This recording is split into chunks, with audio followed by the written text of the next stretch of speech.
I was halfway through my morning coffee when my phone buzzed with a family group notification. Ellis Rowan Family Leadership. The same thread where we shared holiday photos, charity updates, and endless bragging about golf tournaments. I expected another round of cheerful nonsense. Instead, the preview froze me. After careful discussion among senior family members, we think it's best you step away for now. For a moment, I thought it was a joke, another one of Brent's smug attempts at humor. Then I saw the reactions. My Aunt Clarice had already hit the thumbs up emoji. My father hadn't said a word. My mother had replied, "We just want what's best for everyone." My hands trembled, but not from surprise. It was the calm that scared me, the silence before a tectonic shift. I set my cup down and reread the message until the words felt like static. Step away. 2 words that could erase 8 years of my work, my loyalty, my identity. I typed a simple reply. Understood. I'll respect that decision. Then, before hitting send, I added one more line. I'll also step away from the family fund. I pressed send and watched my reflection in the phone screen, as if I could see the fault line forming beneath us. That night, Chicago's skyline glimmered like glass diamonds across the river. I sat on a park bench, letting the cold bite into my hands, replaying every family meeting where I'd been talked over, corrected, or dismissed. The Ellis Rowans, the so-called dynasty of Midwest finance, 3 generations of legacy, and me, the dutiful daughter who was supposed to smile, nod, and be grateful for opportunities. The truth was, I had built more for them than any of them would ever admit. My strategies had saved the firm through 2 recessions. My ideas had increased client returns by nearly double the market rate. Yet every board meeting ended the same way. "That's nice, Savannah, but let's hear what your brother thinks." Now, they wanted me gone. Not officially fired, just stepping away. That's how old money erased people, politely. I scrolled through the chat again. Clarice's thumbs up stared back like a stamp of approval. Brent had added, "Happy to take over her accounts for the transition." Transition. As if I were a file being archived. I opened my laptop. The screen glow cut through the dark apartment. In another window, my financial dashboard loaded 3 monitors tracking numbers that defined lives. The Ellis Rowan Family Fund sat neatly at the top, $14.2 million total assets. Contributor, Savannah Ellis, 36%. It wasn't just money, it was leverage. And for the first time, I realized I didn't have to let it sit there for them to use. I could take it back, all of it. But before doing anything, I wanted them to know what they'd lost. I drafted an email to the family attorney, Marion Blake. Subject, formal withdrawal, Ellis Rowan Family Fund. Dear Marion, per Section 8.3 of the Family Fund Agreement, I am initiating a full withdrawal of my contribution, including accrued growth. Please confirm completion by end of business tomorrow. Documentation attached. I rechecked every clause, every timestamp. Everything was legal, precise, untouchable. The city lights flickered through the window as if watching me work. It wasn't anger guiding my fingers, it was clarity. For years I'd been told family meant trust. But in the Ellis Rowan empire, family meant control.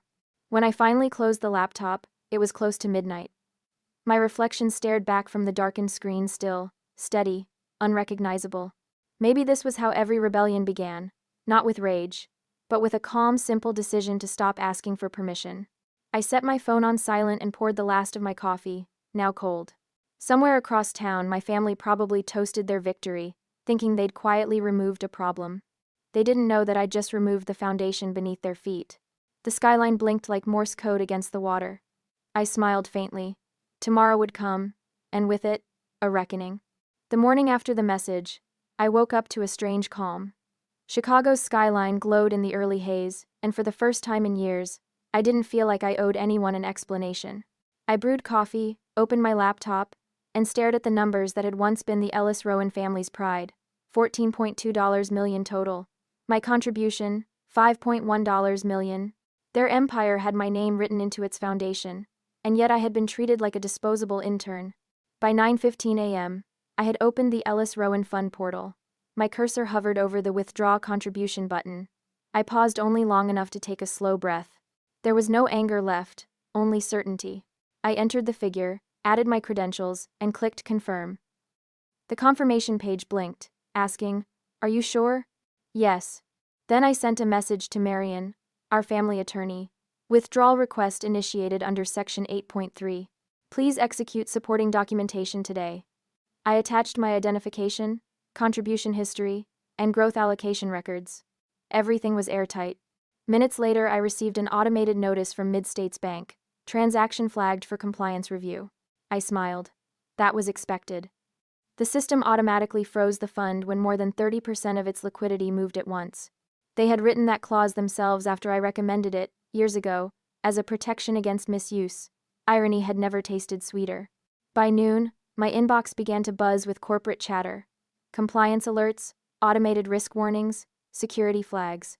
My phone stayed silent. I had already muted the family chat.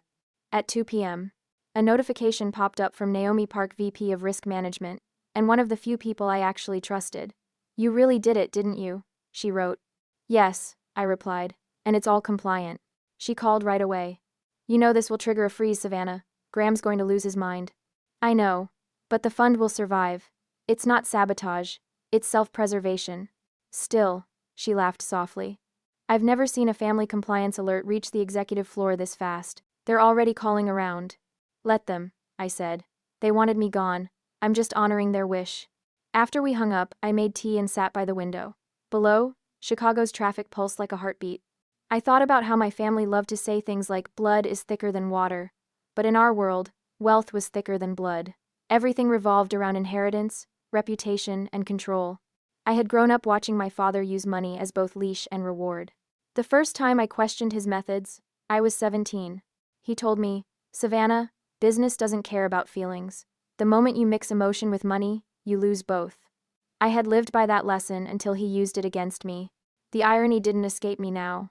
At 6:30 p.m., while my family was likely dining at their favorite rooftop restaurant, celebrating their realignment, I finalized my separation emails. One went to the fund administrator confirming the transfer, another to Marion, confirming the legal notice, and one to my accountant, requesting immediate allocation of the withdrawn amount to my private holdings under Ellison Ridge Capital, an LLC registered quietly in my name 3 years earlier. I checked everything twice: the timing, the liquidity coverage, the tax exposure, every variable accounted for. I was always the strategist, the one who saw risk before it appeared. They called it paranoia, I called it foresight. At 7:10 p.m., my phone lit up again, this time with Naomi's name. "They're here," she whispered. "Your father and Brent just walked into the bank. They demanded to speak with the president." I laughed under my breath. "That'll go well. They're insisting it's fraud, but the system shows it's authorized. You signed everything correctly." "Then there's nothing to discuss," I said. Naomi hesitated. "You know, Savannah, in all my years here, I've never seen someone play their own family at their own game and win." "It's not a game," I said softly. "It's the only language they ever respected." When we hung up, the sky outside had deepened into twilight. The city lights shimmered across the water like scattered gold. Somewhere across town, my father's voice was probably rising in anger, Brent pacing behind him, Clarice fanning herself dramatically. I could almost hear them. "She's ungrateful. She's gone rogue." But I hadn't gone rogue. I had gone free. At 8:30 p.m., I closed my laptop and let the silence settle. The only sound was the faint hum of the refrigerator and my own steady breathing. For once, I didn't feel the weight of their expectations pressing against my chest. People think revenge is chaos, but true revenge is order. It's doing things so cleanly that no one can call it revenge at all. When the first bank alert reached their phones, they'd realize what had happened. The fund would freeze. The Henderson real estate payment would halt. The bank's compliance system, my system, would lock them out until verification cleared. Tomorrow morning there would be panic, calls, accusations, damage control. But tonight, I would sleep. And for the first time in my life, the quiet didn't feel lonely. It felt earned. At 7:12 the next morning, my phone lit up with the first missed call. Then another, then another. By 8 a.m. the counter read 37. By 9 it was 103. All from my father, Brent, Clarice, and the family attorney, Marion. The calm of last night had shattered into static. I didn't answer a single one. I just watched the screen blink, sip by sip, as I finished my coffee. Outside, the river glimmered beneath a pale winter sun. Somewhere across town, I imagined my family in chaos, the bank lobby, their voices raised, the Henderson partners waiting on funds that wouldn't clear. At 9:17 a.m., a new message appeared from Naomi. "They're here again, bank conference room. Brent's shouting at compliance. Graham looks pale." I typed back, "Tell them the process is automatic." I didn't trigger the freeze, the system did. Naomi replied with a winking emoji. Of course. And who designed that system again? I smiled. She knew. By mid-morning, Marian finally sent me an email. Savannah, I've received several urgent messages from your father. He claims the fund transfer has locked all corporate liquidity. The Henderson deal is on hold. Please advise whether you wish to reverse or amend your request. I replied within minutes. No amendment. The transfer stands as filed. All actions are compliant under Section 8.3. Please remind my father that I am still a 36% contributor and entitled to manage my assets independently. I clicked send. 10 minutes later, my phone buzzed again this time, not with panic, but a single text from my father. What have you done, Savannah? I didn't answer. Instead, I opened the news. Financial headlines already whispered about temporary liquidity disruptions in Ellis Rowan Holdings. Their flagship project, Henderson Tower, had halted payment transfers. The timing couldn't be worse. The deal was supposed to close that afternoon, ensuring $24 million in expansion capital. Without it, contracts would default. I watched the ticker move across the screen, ER Holdings down 3.2% before market close. I didn't smile. There was no satisfaction, only inevitability. By noon, Marian's name appeared again on my phone, this time with a hint of pleading. Savannah, they're panicking. Your father's at the main branch demanding an emergency board call. The Henderson team is threatening legal action. I'm not blocking them, I said calmly. The system is. I'll authorize release when I receive written acknowledgement that my withdrawal rights are recognized and final. She sighed. You know this looks ruthless. No, I said. It looks like respect with boundaries. When we hung up, I took a slow breath and looked around my apartment clean, minimalist, quiet, no noise, no shouting, no performance, just stillness. For years I had tried to earn their respect through contribution, loyalty, sacrifice. I thought being indispensable would make me visible. But I learned something brutal in business and bloodlines alike. Contribution doesn't equal recognition. Sometimes the only way to be seen is to walk away and let the void speak for you. At 2:45 p.m., Naomi called again, whispering. They're still at it. Brent's trying to blame it. Graham's refusing to leave until the president overrides the freeze. That's meaning kommer sick. Until the Tainolingim. I pictured the marble floors of Midstates Bank, my father standing tall but cracking at the edges, his silver cufflinks catching the light, Clarice fanning herself, pretending to faint, Brent pacing, furious. Naomi continued. Security's already involved. This is turning into a scene. Then let it be one, I said. Maybe for once, people will see who they really are when things stop going their way. By 4 p.m., the family group chat was alive again, walls of text flooding in. Brent, you've ruined everything. Clarice, do you understand what this looks like publicly? Father, this isn't how family behaves. I typed back one line. No, this is exactly how family behaves when the illusion of control ends. Then I muted the thread again. Outside, snow began to fall, soft and soundless. The world looked clean, almost innocent, like it didn't know a dynasty was cracking just a few miles away. I walked to the window and watched the flakes swirl against the river glass. In the distance, the skyline reflected back in silver streaks, towers built on old names, old power, old promises. But even empires forget that every structure is only as strong as its foundation, and I had just reminded them who built theirs. By nightfall, the news had turned sharp. Ellis Rowan Holdings faces compliance freeze amid internal dispute. My phone rang again, the same names flashing, again and again. I turned it face down. They told me to stay away, so I did. And in doing so, they finally saw what my absence could cost. Tomorrow would bring negotiations, accusations, maybe even apologies. But tonight, I let the silence stretch wide, heavy, and deserved. It wasn't the sound of guilt. It was the sound of power. The next morning, I woke to the sound of my own phone vibrating on the counter, not with family calls this time, but with news alerts. Ellis Rowan Holdings faces ongoing liquidity freeze. Sources cite internal dispute. The story had hit the local business channels. The family name, once synonymous with stability, now crawled across the ticker like a slow-motion scandal. I scrolled past photos of the Ellis Tower lobby, flooded with men in suits and camera flashes. Brent was visible in one of them, storming toward the glass doors, phone pressed to his ear. I wondered if he even realized he was trending under the hashtag number frozen hair. At 8:05 a.m., Naomi texted, "Your father's outside Midstates again. He demanded to see the board." Security escorted him out. I set my coffee down, letting the steam blur my reflection in the glass. So it begins, I murmured. Inside the bank, the chain reaction had already reached the top floors. Naomi called within minutes. Savannah, we're in full lockdown. Compliance sealed the family fund account. Every transaction tied to Ellis Rowan is flagged until the audit completes. It's textbook procedure, but your father's losing it. He's not used to being powerless, I said softly. He's demanding to speak with the compliance officer. Should I loop you in? No, let the process play out. She hesitated. You realize by noon this will hit every investor channel in Chicago. Good, I said. It's time people see the truth behind the family myth. Thinks of the video on the same day. And bad accuses confiscate. By mid-morning, I got a voicemail from my Aunt Clarice. Her voice trembled between anger and desperation. Savannah, darling, this has gone too far. You're punishing us, and for what? You're going to ruin the family name. Just talk to your father. Fix this before we're finished. I deleted the message halfway through. The part that struck me most wasn't her words, but the sudden use of we. Before we're finished.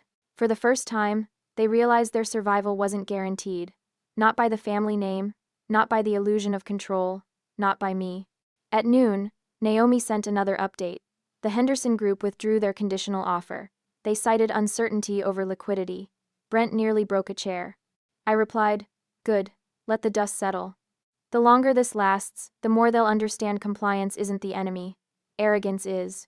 Around 1 p.m., my phone finally buzzed with a message from my father. Meet me, Belmont Tower, Coxie, Kolmakumintha. Belmont Tower, the marble office he built 20 years ago. The same one where he used to call me in for mentorship sessions that always ended with him taking credit for my work.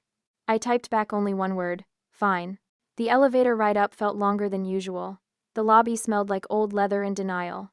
The receptionist looked at me with the sympathy people reserve for family tragedies that appear on the evening news. When I entered his office, he was standing by the window, tie loosened, phone clutched in his hand. He didn't turn around. Do you have any idea what you've done? Yes, I said simply. I've reminded the system that rules apply to everyone, even us. He turned, then eyes red, voice sharp. You've humiliated this family. The press is calling it an implosion. They were gonna tilment. It's not an implosion, Dad. It's exposure. He slammed his palm on the desk. You froze the account. You endangered a $24 million project. I met his gaze. No, I protected my assets. The project was already unstable. You were gambling with other people's money, including mine. His face tightened. This isn't you, Savannah. You've become vindictive. This is exactly me. You just never looked closely enough to notice. For a long moment, neither of us spoke. The air between us was thick with years of unspoken resentment. Every dismissal, every patronizing, not yet, every family dinner where I was invisible until they needed a bailout. He finally exhaled, shoulders sinking. You think this is revenge? No, I said. This is balance. Silence again, then quieter. The others are terrified. Brent's losing clients. Clarice is calling everyone she knows. If we don't stabilize this soon, Ellis Rowan's credibility dies. Wise the disdain of the staged, and a fitable detas is the prize for the senses. Then maybe it's time it dies, I said, stepping closer to the window. It's lived too long on borrowed dignity. He stared at me, the way a man studies a reflection that doesn't behave like a reflection anymore. What happened to you? I stopped trying to prove myself to people who benefit from my invisibility. He turned away, rubbing his temples. You're just like your mother. You think you can run the world on principle. No, I said softly. Just my part of it. As of the perspective and contents and. The clock on his wall ticked loudly. Finally he muttered, we'll talk again, when you're ready to be reasonable. And. I walked toward the door. Reasonable is how you keep people small. I'm done being reasonable. As the elevator doors closed behind me, I caught my reflection in the polished steel, calm, steady, unrecognizable to the girl who once waited outside that same office for validation. Outside, reporters hovered by the entrance, microphones raised. One shouted, Miss Ellis! Any comment on the family crisis? I didn't slow down. I simply said, every system resets itself eventually. By the time I reached the car, my phone buzzed again. A message from Naomi. Freeze remains. Compliance confirms you hold controlling approval until audit ends. In short, you're the only one who can unfreeze the family fund. I looked out at the skyline, sunlight flaring against the tower glass. For the first time in my life, I wasn't standing outside their world. I was standing above it. That evening, the storm hit full force. My inbox filled with statements from auditors, notices from clients, and messages from journalists who somehow got my private email. Every subject line pulsed with urgency. Inquiry about the Ellis Rowan freeze, statement request, reputational risk analysis. The world outside the family circle had finally noticed. I muted all notifications and poured myself a glass of red wine. Across the city, lights shimmered like nervous energy, each one a reminder that chaos had momentum once it began. My phone buzzed again, but this time it was Naomi calling. "They're still camped at the bank," she whispered. "Your father's demanding a personal override. Brent's threatening to move the company's assets to a rival institution. And Clarice, well, she's crying in the lobby." I sighed. Let them exhaust themselves. The system can't be bypassed. Anyway is not a face per half. "Savannah," she said carefully, "the bank's board wants to confirm, are you planning to unfreeze the fund at any point?" "Eventually," I said, "but not before they acknowledge what they did." "Meaning the group message? Meaning the way they erased me?" Naomi exhaled. "You've got every right, but just be careful. When pride breaks, it gets dangerous." After the call, I leaned back, staring at the ceiling.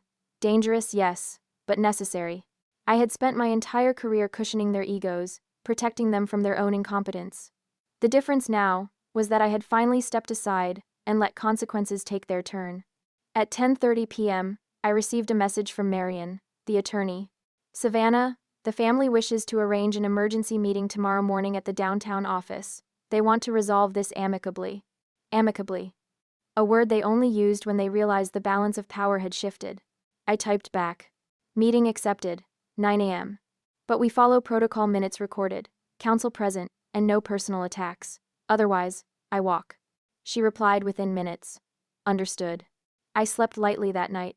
Dreams of flashing stock tickers blurred into memories of boardroom voices dismissing me. "That's theoretical. Savannah, let your father handle this. It's not the way we do things." Each memory ended with the same hollow applause for someone else's stolen idea. By dawn, I was ready. I wore a black blazer, minimal jewelry, and the same steady calm I had learned to weaponize. The drive downtown felt cinematic, the streets empty, the air cold and sharp. When I arrived, the conference room lights were already on. My father sat at the head of the table. As always, Brent to his right, Clarice beside him. Marion stood near the window, papers in hand. Their expressions ranged from exhaustion to thinly disguised resentment. "Savannah," my father said, his tone clipped. "We need to end this spectacle." "Agreed," I said. "That's why we're here." Brent leaned forward, his voice sharp. "You froze millions in shared assets. Do you understand how irresponsible that looks?" "I understand that it's legal," I said evenly. "And I understand that a group text isn't how you remove someone from the family fund." Clarice interjected. "Oh, come on. It was just a poor choice of words. You're punishing all of us over a misunderstanding." "Misunderstanding?" I repeated. "You voted me out with emojis." Even Marion tried not to smile. My father cleared his throat. "We made a mistake. Fine. But right now we're facing investor panic. The Henderson contract collapsed, and our partners are demanding reassurance. This can't go on." "Then acknowledge the new terms," I said. "I'll restore partial liquidity once we formalize my independent status." Brent scoffed. "Independent status? You're part of this family. You don't get to hold us hostage." I met his gaze. "You held me hostage for years under the name of family. This is just me returning the favor legally." He started to speak, but my father raised a hand. "Enough. Let her explain." I laid out a folder on the table. Inside were documents, bank statements, performance charts, and projections. My division accounted for 60% of growth over the last 2 years. I contributed 36% of total capital. Yet when you wanted to silence me, you acted like my input was optional. It wasn't. Without it, you don't have liquidity, reputation, or stability. Clarice's voice quivered. "Savannah, we didn't mean to exclude you permanently. You meant to put me in my place." The room went silent. My father's jaw clenched, but his eyes had softened slightly, almost like recognition. Finally, Marion spoke. "Let's discuss potential resolutions." "Enter the Mayville did it now. And have the Maving by Vio. And never pard my defical. I'll release enough capital to cover operational costs," I said. "But the rest stays frozen until we restructure. I want equal voting rights proportionate to investment, full transparency on fund management, and a signed acknowledgement that no family decision involving shared assets happens without written consent. Brent exploded. This is extortion. No, I said calmly. This is accountability. My father looked at me for a long time, then nodded once. Draw up the terms, Marion. We'll review them tomorrow. Brent slammed his chair back. You can't be serious. I am, my father said quietly. We built this empire on her numbers. It's time we remember that. For the first time in my life, he wasn't dismissing me, he was listening. As I stood to leave, Clarice whispered, Savannah, please, are you really going to let the papers run with this? They already are, I said softly. But what happens next, that's still up to you. If you will neither one of the sows in a stated fear, and different longly interlaced doubt leave. Outside, the cold air hit my face like truth. The streets buzzed with traffic and headlines. Behind me, a dynasty was cracking. Ahead, something new was beginning. By Saturday morning, the damage had spread beyond anything the Ellis Rowans could contain. The financial press had turned the story into a week-long spectacle. Heiress freezes family fortune. The fund feud in Chicago. Corporate dynasty crumbles from within. I hadn't spoken publicly once, yet my silence seemed to make the headlines louder. Clients began reaching out directly to me. Some wanted reassurance, others wanted to move their accounts under my personal management. One message stood out from the CEO of a major private equity group. If you're the one holding the strings now, maybe it's time we talked. I saved that email. Opportunity often arrived wrapped in chaos. At DHEAME, Naomi called. You've officially broken the internet, she said with a mix of admiration and disbelief. Mid-States had to issue a public statement confirming the freeze was procedural, not criminal. That's good, I said. Facts have a way of cutting through noise. Still, she continued, your father's having a meltdown. He's been calling every contact in the city to claim you're under emotional stress. I laughed softly. He's half right. En belt reproc sev. Also, she added carefully, the Henderson investors have pulled out completely. The loss estimate's in the millions. They'll try to pin that on you. They can try, I said, but numbers don't lie, signatures do. When the call ended, I felt the familiar rush of adrenaline, not joy, not triumph, but control. For once my life wasn't dictated by their decisions or their timing. I had leverage. By noon, Marion sent over the preliminary draft for the restructuring proposal. It was more formal than I expected. Binding clauses, voting ratios, clauses about intellectual property. She wrote, your father insists on keeping the Ellis Rowan name on all assets, but he's open to creating a new division under your leadership. I smirked. Ellis Rowan by name, Ellis by reality. I made a few edits, tightening the clauses that secured my voting rights, and added one condition at the end. Any decision involving external investment or strategic direction must be approved by Savannah Ellis or her appointed proxy. Marion replied within minutes. Understood. They'll hate this. That's how I'll know it's right, I texted back. Later that afternoon, I received an unexpected visitor, my cousin Lena, the quiet one, no one ever noticed at family meetings. She stood at my door clutching a paper bag and a nervous smile. I brought coffee, she said softly. And courage, maybe. I gestured her inside. You picked the right day for both. We sat at my kitchen table, and for a while, neither of us spoke. Then she said, I saw how they treated you for years, the way they took your reports and gave the credit to Brent or Uncle Graham. I didn't have the nerve to speak up. I studied her face, guilt, relief, and quiet sincerity. You don't owe me an apology, I said. But you can choose differently now. I already did, she said, pulling an envelope from her bag. I resigned yesterday. I'm done working for people who mistake power for worth. I smiled. You'll do fine. You have a good mind, they just never gave you room to use it. She hesitated. Do you ever regret it, starting this? Regret? I echoed. No, but I do wish I'd done it sooner. When she left, the apartment fell quiet again. I looked around at the life I had built, the independence, the control, the quiet power. It hadn't come cheap, but it was finally mine. That evening, I got another call, Marion again, her tone unreadable. They've signed the preliminary agreement. All of it? All of it, she confirmed. Your father insisted on a family meeting Monday morning to finalize and announce it. He even asked if you'd host it at your office. My office, not their office.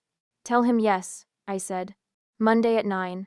When I hung up, I stood by the window overlooking the Chicago skyline. The sunset bled across the buildings like molten gold. I thought of every boardroom where my voice was ignored, every not yet, every smirk. The irony was perfect, they had to come to me now, on my terms, under my roof. At 8:47 p.m., Naomi texted, "Word around the bank is they're scrambling to save face, but everyone knows who's really in control now." I typed back, "Control isn't the goal, balance is." She replied with a single word, "Same thing." For the first time in years, I allowed myself to exhale a long, steady breath that carried the weight of everything I had endured. The city below glowed with restless ambition, but for once, I wasn't chasing it. I had become part of the skyline, solid, unmoving, inevitable. Monday would come soon enough. But tonight, I let the quiet stretch, and thought to myself, the fall of a dynasty was never truly the end. It was just the clearing before something better began. Monday morning arrived clear and cold, the kind of air that makes the city feel sharper, more honest. My office overlooked the Chicago River, sunlight scattering across the glass like liquid gold. For the first time, the Ellis Rowan family wasn't meeting in their marble tower. They were coming here to my ground, my rules, my timeline. At 8:42, the elevator dinged. I turned as they stepped out one by one, my father first, then Brent, then Clarice. Marian followed, expression neutral, her leather folder clutched tight. Their eyes swept the office, taking in the minimalist space, the sleek glass desk, the wall of financial screens. It was smaller than their boardroom, but it radiated control. "Nice view," my father said flatly. "Perspective helps," I replied. "Please have a seat." No one spoke as they settled around the conference table. The tension was visible. Brent tapping his pen, Clarice pretending to admire the city skyline, my father staring at me as though trying to find the daughter he once managed. Marian cleared her throat. "We're here to review the finalized terms of the new structure. Miss Ellis has made a few amendments." I slid copies across the table. "Nothing unreasonable," I said. "Just clarity." Brent snorted softly but didn't speak. Marian continued. "Under these terms, the Ellis Rowan Fund becomes a managed partnership, with voting rights proportional to contribution. Miss Ellis will serve as Chief Investment Officer of the new entity Ellis Strategic Holdings with independent authority over all client-facing divisions." My father's jaw tightened. "You're asking to run half the company." "No," I said calmly. "I'm taking responsibility for the half I already built." He leaned back, studying me. "And if we refuse?" I met his gaze. "Then the freeze remains. The fund stays locked until regulators finish their audit, which could take months. The Henderson fallout would look mild compared to what comes next." For a long moment, there was only silence and the faint hum of the HVAC. Clarice broke first. "Robert, just sign it. We can't survive another week of this. The press is tearing us apart." My father looked at her sharply, then back at me. "You've become ruthless. There's not Musna's same causes, and cause it in an interest to spading with man." "I learned from the best," I said softly. Brent slammed his pen down. "This isn't business, Savannah. This is revenge dressed in paperwork." "No," I said, my tone still even. "This is justice delivered in legal format." Marian raised her hands. "Please, let's remain professional." I turned to her. "It's fine." I expected resistance, but I also expected logic. I pointed to the figures on the document. "In the past 2 years, my division strategies increased our net worth by 42%. My predictive algorithms outperformed the market by 11%. Every client retention metric improved under my model. You can either deny that or build on it. But if you deny it, I walk, and every client with a personal advisory clause walks with me." My father's expression flickered fear disguised as thoughtfulness. "You'd destroy your own family business?" "I'd save myself from one pretending to be a family." Brent muttered. "Unbelievable." "Actually quite believable," I said. "You've been underestimating me for years. That ends today." Clarice looked from one face to another, desperate for calm. "Robert, she's right. You can't fight this. Just sign, rebuild the image later." Finally, my father exhaled and reached for the pen. His hand hesitated over the signature line. "If I sign this," he said, "you understand what it means? You'll be holding power equal to mine." "No," I corrected gently. "Greater, because I earned it." "Thank you for watching." The pen scratched against the paper, a slow, deliberate sound that seemed to echo through the room. When he finished, he set it down carefully. "There," he said. "You have what you wanted." I gathered the signed pages, stacking them neatly. "What I wanted," I said, "was respect. The rest came with the contract." Marian began collecting the documents. Brent stood abruptly. "You'll regret this." "I doubt it," I said. He turned and stormed toward the elevator. Clarice followed, her heels clicking in anxious rhythm. My father lingered. For the first time in years, he looked smaller, Not in stature, but in certainty. I didn't think it would end like this, he said quietly. It didn't end, I replied. It evolved.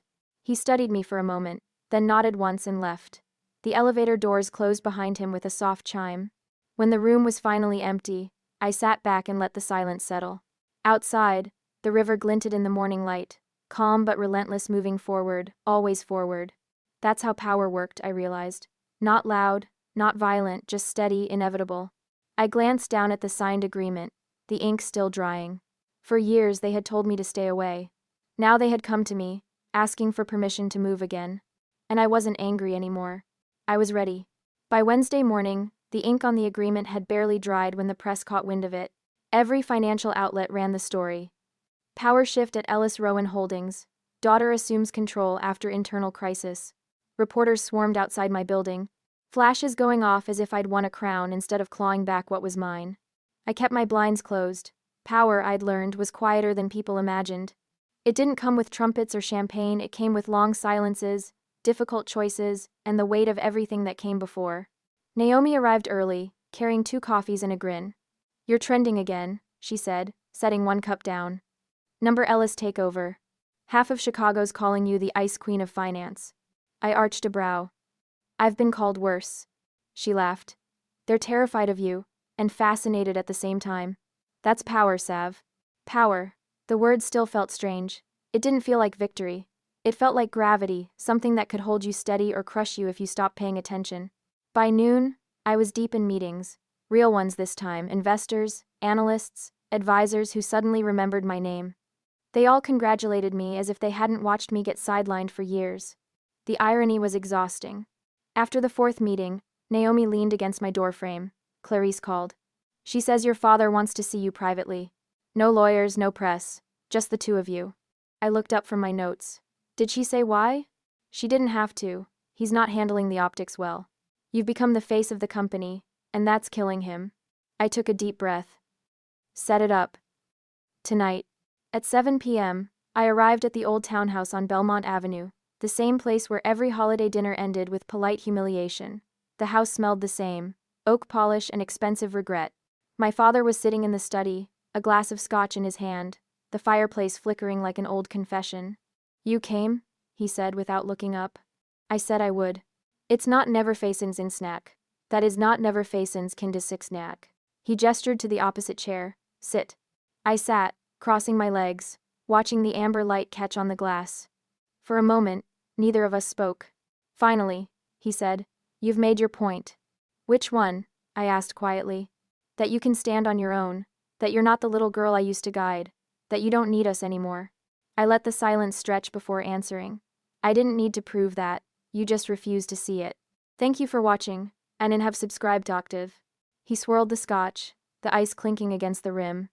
You embarrassed this family. Do you understand that? I didn't embarrass the family, Dad. I exposed it. There's a difference. His eyes narrowed. You talk like your mother. I take that as a compliment. For a brief moment, I saw something flicker in his expression, pride, maybe, or memory, but it vanished just as quickly. He sighed, setting his drink down. You've won, Savannah. The company is yours. The papers are signed. But I want you to remember something: control isn't the same as legacy. You can build an empire out of logic, but it'll collapse without loyalty. I met his gaze. Loyalty goes both ways. He leaned forward. You think you've changed the rules, but you've only made new enemies. Out there, they respect power, but they never forget a public humiliation, especially one led by a daughter. I stood. Then they'll have to get used to a world where daughters don't apologize for being competent. They said another one of mine occasion. He watched me quietly, then nodded once. You've got your mother's fire. I hope it doesn't burn you. As I turned to leave, his voice softened. Savannah, for what it's worth, I am proud of what you built. I just wish you hadn't had to destroy everything to do it. I paused at the doorway. Sometimes things have to fall apart before they can stand on their own. When I stepped outside, the night air was cold enough to sting. I walked down the stone path toward my car, the house glowing behind me like a relic from another life. As I drove through downtown, the billboards and neon signs blurred into streaks of color. My phone buzzed another headline, another comment thread, another stranger's opinion of my choices. I didn't open it.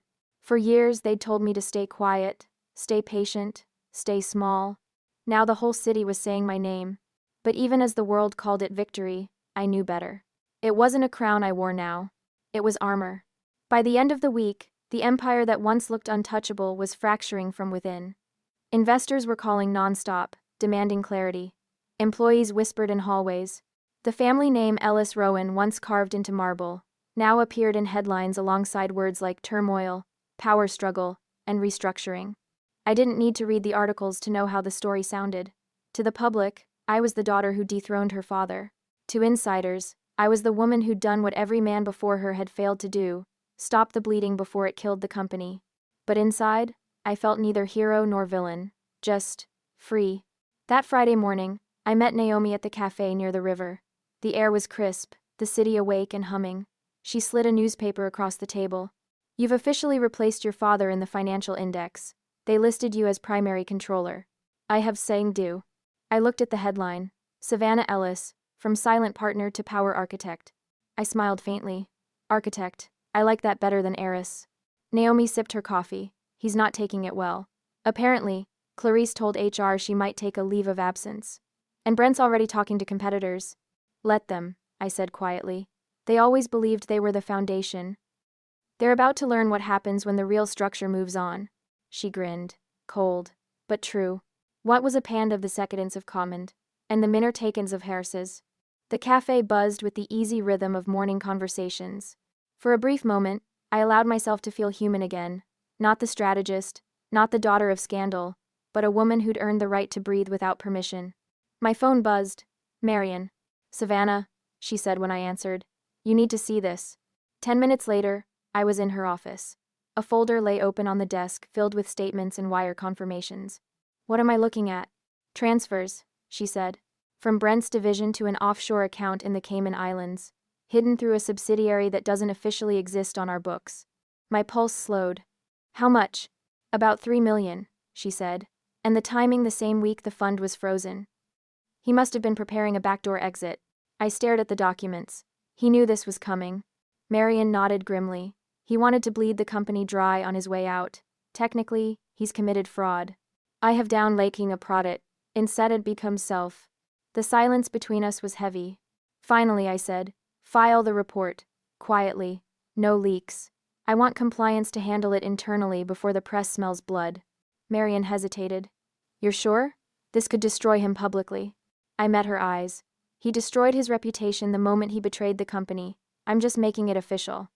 5 her and face grade every tinges. She nodded and began typing. As I left her office, I caught my reflection in the glass wall sharp suit, steady expression, a woman I barely recognized. Somewhere deep down, I wondered when exactly I had crossed the line from defending myself to dismantling an empire. But maybe those lines were never real to begin with. That evening, my father called for the first time in days. His voice was rough, tired. Savannah, whatever happens next, keep the family name clean. Don't drag this further into the dirt. It's already dirty, I said. I'm just the one scrubbing it. He sighed. You think you can control everything. But control is a curse. It'll isolate you. Maybe, I said softly, but peace is lonely too, and I've survived that my whole life. There was silence. Then he murmured, Your mother would have been proud of you. And terrified.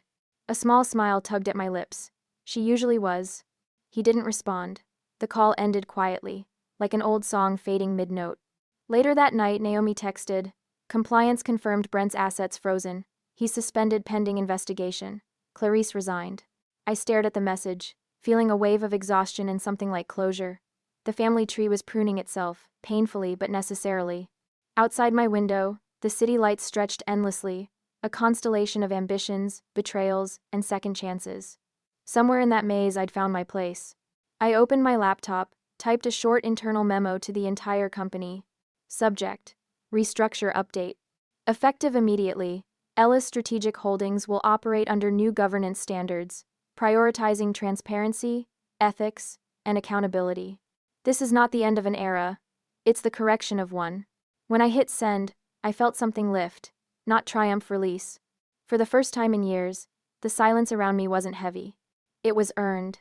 A month after the restructuring, the office finally felt different. The tension had drained from the air, replaced by quiet purpose. Meetings started on time. Decisions were made based on data, not bloodline. For the first time in decades, Ellis Strategic Holdings was running like an actual firm, not a dynasty. I arrived early, as I always did, standing by the window with my coffee.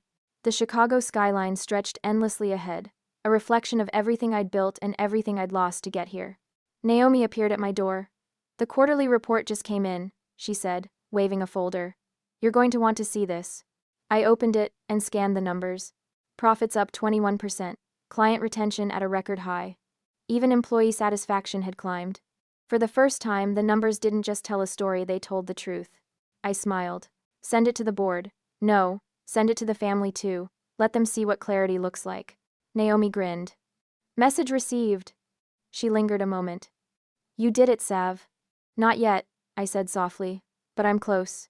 Later that morning, Marion joined me for a final review of our compliance initiatives. "We've completed the audit," she said. "Everything's clean. The regulators are impressed." "Good," I replied. "Then let's make it official. Ellis Strategic will adopt permanent transparency standards.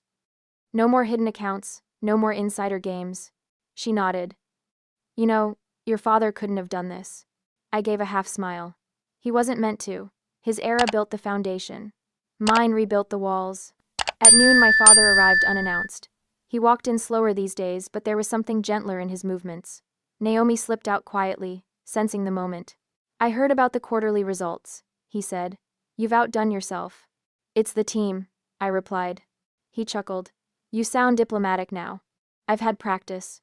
We sat across from each other at the same table where months ago, every word between us felt like a battle. Now, there was a fragile peace, the kind built not on forgiveness, but understanding. He cleared his throat. "Brent settled with the company. Clarice moved to Florida. I'm taking a step back from the board." Any seven toed it. "That's probably for the best," I said, but not unkindly. He nodded. "I wanted to tell you before it becomes public. You've earned what you have. I just hope you don't forget what it cost." "I won't," I said. "But I also won't regret it." He stood, then paused at the door. "Your mother used to say justice doesn't always look kind, but it always looks right. I think she'd say that about you." Something in my chest tightened, but I didn't show it. "Thank you," I said quietly. When he left, I turned back to the window. The city below moved like a living current, relentless, unpredictable, alive. I realized then that power was never really the prize, it was the test. The real victory was balance. Between strength and mercy, between family and self, between who you were told to be and who you finally became. That evening, I took a walk along the river. The same river that had mirrored my doubts now shimmered with calm light. I thought about the girl who once sat in boardrooms, shrinking to make space for louder voices. That girl was gone, but she'd left behind something stronger, a woman who no longer asked to belong because she'd built her own table. A notification buzzed on my phone, another article. This one titled, "Ellis Strategic, The Rise of an Ethical Empire." I laughed softly to myself. Empire. Funny word for a company reborn from ashes. As I watched the water flow under the bridges, I finally understood. You can't control how people see you. You can only choose how you show up again, and again, until the reflection matches your truth. So, to anyone listening, anyone who's been told to step away or stay quiet, hear this. Don't let them define your worth. Build something so solid that when they finally look your way, they have no choice but to see your strength. And if you've ever had to fight for your place, tell me your story. I'd love to hear it in the comments below. If you believe in stories about standing tall, claiming your voice, and finding balance in chaos, like, share and subscribe. Because somewhere out there, someone still needs the reminder that power isn't about control. It's about courage.